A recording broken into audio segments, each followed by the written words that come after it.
aming hapunan ay bula-bula, meatballs.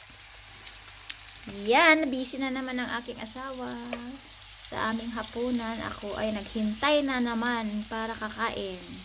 At syempre, luto na rin ang aking kanin. Ayan.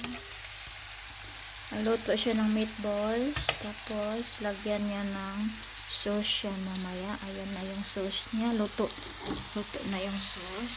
Ayan. Repolyo. Cabbage yun. Hinaluan niya ng gatas. Ayun. Diba, lalamon na lang ako mamaya. Diba, haning, lalamon na lang ako, haning. Aniwal man akong bana. Hala, hindi yan binaliktad. Mamaya, hindi na yan maluto ang kabila, oh. Yan, hintayin ko na yung maluto. Tapos lalamon na ako. Masarap yan magluto, eh. Kamay-kamayin. Tapos ibutang sa kawali. Ayan. Ay, tapos na. Ayan na.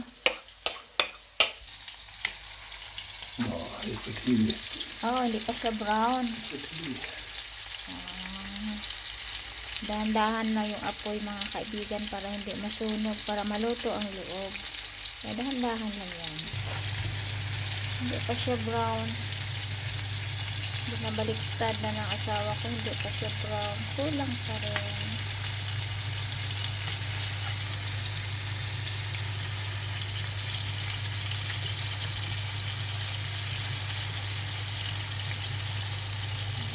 Hindi na lang, maluto na. Matat na akong kumain.